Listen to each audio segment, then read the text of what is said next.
All right, welcome back to The Explainer. Today, we're unpacking an absolutely wild sequence of events that beautifully demonstrates the power of miscommunication, the perils of being a good Samaritan, and, well, the sheer chaos of a plan gone terribly wrong. We're looking at a deeply chaotic day in the life of Motu from the animated series Motu. Imagine having a day where you start as a fearless town hero, dip into deep feelings of utter betrayal, become a monkey's favorite chew toy, and then somehow end up wrestling a deadly reptile? It's a massive double adventure that relies heavily on a classic storytelling device: dramatic irony. As the audience, we're taken on this hilarious roller coaster ride where expectations are just constantly clashing with reality. Okay, let's dive into this. The entire narrative kicks off with a massive feat of bravery. The town of Nagar is under a serious threat from a dangerous gang of armed bank robbers who've taken hostages. Now, Motu and his best friend Palu don't just stand by, right? They burst right into action, using practical force to disarm the thugs and totally save the day.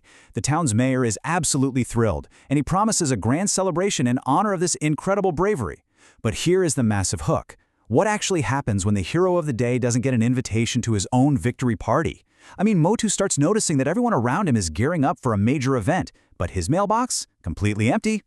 And this brilliantly illustrates the psychological torture of being left out. Let's just look at the timeline of Motu's escalating frustration here. First, in the morning, Boxer casually mentions a special party, but he's super vague and won't give any details. Then, by late morning, Chaiwala is parading around in brand new clothes specifically tailored for this mysterious event. By the afternoon, even the local authority, Inspector Chingam, is dressed to the nines and heading out. But the ultimate betrayal, the absolute knife in the back? By late afternoon, Motu's closest confidant, Patlu, apologizes and actually leaves Motu behind because he too has an invitation. You can literally feel Motu's isolation growing with every single tick of the clock. And to make matters infinitely worse, Motu then encounters the local antagonist John the Don and his goons, and they mock him with this rhyming taunt, "You do the service, and we eat the sweets." Can you even imagine the outrage? You literally just risked your life facing down armed robbers, and not only are you sitting at home alone, but the very criminals you operate against got an invite to the mayor's grand party. It's a seriously agonizing moment for Motu. He is ready to unleash his fury on the entire town for this unbelievable level of disrespect. So, desperate for some perspective, Motu turns to his other acquaintances, Dr. Jatka and Gasitaram. And Gasitaram proudly points to his 20 years of experience to deduce that the mayor simply forgot to invite Motu. Forgot! The hero who just saved the bank.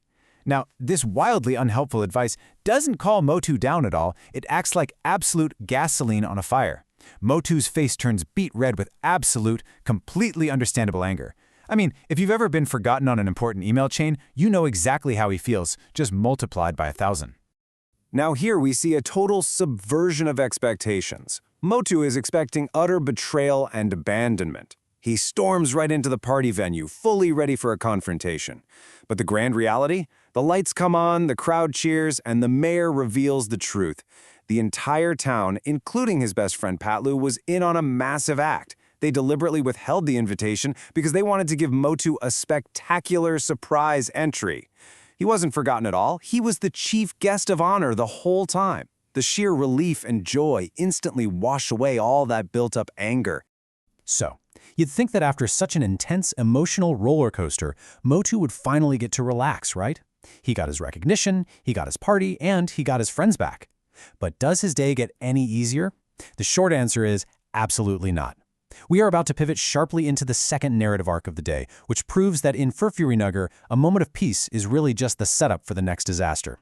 It perfectly captures that old saying, no good deed goes unpunished. Motu spots a mischievous monkey ruthlessly harassing a helpless little puppy. Naturally, being the hero he is, Motu steps right in, shoos the monkey away, and tells the puppy to run home to its mother. It's a sweet, gentle moment of kindness, but in doing so, he completely disrupts the monkey's entertainment. And let me tell you, this particular monkey holds a serious grudge. The monkey looks right at Motu and issues a deeply threatening promise.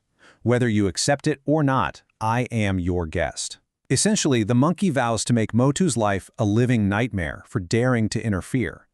It's such a hilarious setup. Think about it. A grown man who literally just defeated armed bank robbers is now the primary target of a deeply petty, vengeful primate.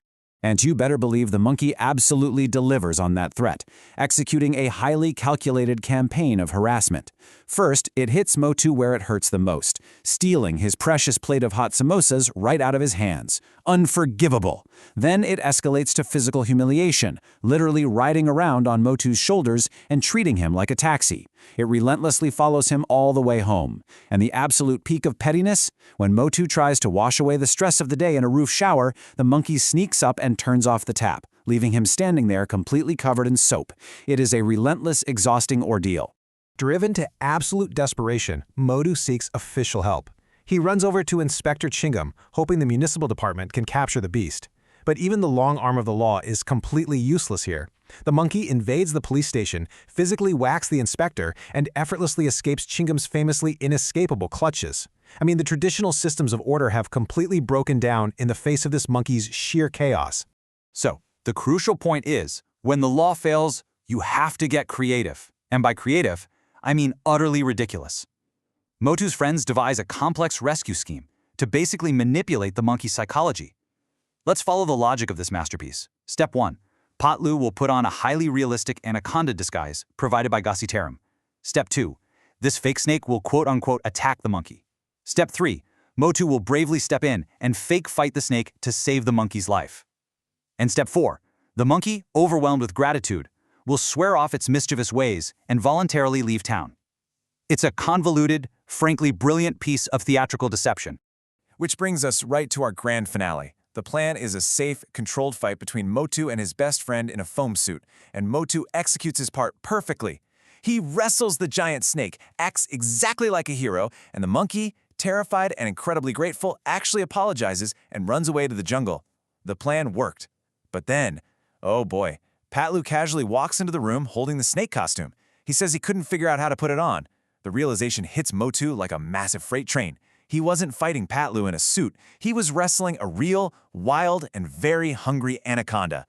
Which leaves us with our final, breathtaking cliffhanger. As the giant snake rears up, realizing its prey is right there for the taking, we are left with a massive problem. If Patlu couldn't put the suit on, how on earth is Motu going to escape a real anaconda? It perfectly caps off a day where absolutely nothing went according to plan, leaving us laughing at the sheer, wild unpredictability of Furfuri Nagar. Seriously, what would you do if you suddenly realized your fake enemy was actually a deadly predator? Keep that in mind next time you try to pull a fast one. Thanks for joining me on this wild ride.